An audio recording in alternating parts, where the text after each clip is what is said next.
My name is Olivia Watson. And if you think your family would never betray you, let me tell you a story that might change your mind. I grew up in Tallahassee, Florida, in a modest single-story home where the grass always needed cutting and the porch always smelled like my mother's lavender candles. My dad, David Watson, was a truck driver who was gone most of the week, but when he came home, the whole house lit up. My mom, Judith, stayed home and managed everything. And then there was my younger brother, Brandon, the golden child. Even when we were kids, it was obvious. Brandon could do no wrong. If he got a C in school, it was because the teacher was unfair. If I got an A-, my mom would ask, why not an A? I worked hard. I helped my dad with bills when I got my first job at 16. I stayed home when mom had surgery and missed prom to take care of her. But still, Brandon was the favorite. He always had been. I thought it was just a harmless imbalance.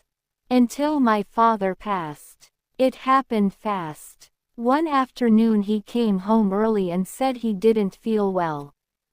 By midnight he was in the hospital. By morning, he was gone. Heart failure. No warning, no goodbye. I was 26 at the time, living in a small apartment 20 minutes away, but I rushed home and never left. I stayed with my mother, helped her with arrangements, paperwork, and comfort. Brandon. He came home, stayed for the funeral, then disappeared again. Typical. Weeks later, my mother told me my father had made a will, and that we should all meet with the lawyer. I remember feeling oddly confident. I had been by his side. I knew what he valued. He always said, "You're the strong one, Olivia. You'll hold the family together." I wish I had recorded those words. When we sat in the lawyer's office, I felt like I was floating, hearing everything in slow motion. The house, the savings, the land my father had bought near Panama City, all of it had been left to Brandon. I blinked, then looked at my mother. She didn't meet my eyes. I asked the lawyer to read it again. He did. My name was mentioned only once.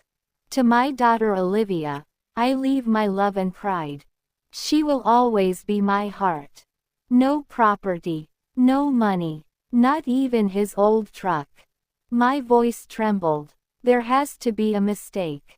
My dad wasn't like this. He would never leave me out. The lawyer only shrugged. It was signed and witnessed. Legally binding. I turned to my mother. "Mom, tell him Dad didn't mean this." She kept her hands in her lap and said, "He said you were doing fine on your own." Brandon needed help more. My mouth went dry. Brandon doesn't even call you.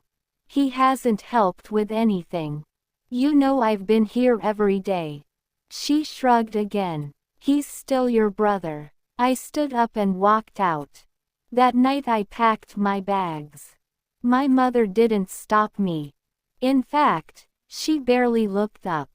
I left the house I had grown up in, the one I had cleaned, painted, and repaired for years, with nothing but a suitcase and a shattered heart. Brandon moved in 2 weeks later. He turned my dad's workshop into a home gym. Sold the truck. Rented out the land. And when I called to ask for the few boxes I had left in the attic, he said he had thrown them out. I cried in the car for hours that day. For the first few months, I stayed on a friend's couch, working 2 jobs and saving every penny. I couldn't focus. I couldn't sleep. But I made a promise to myself that I would never let their betrayal define me.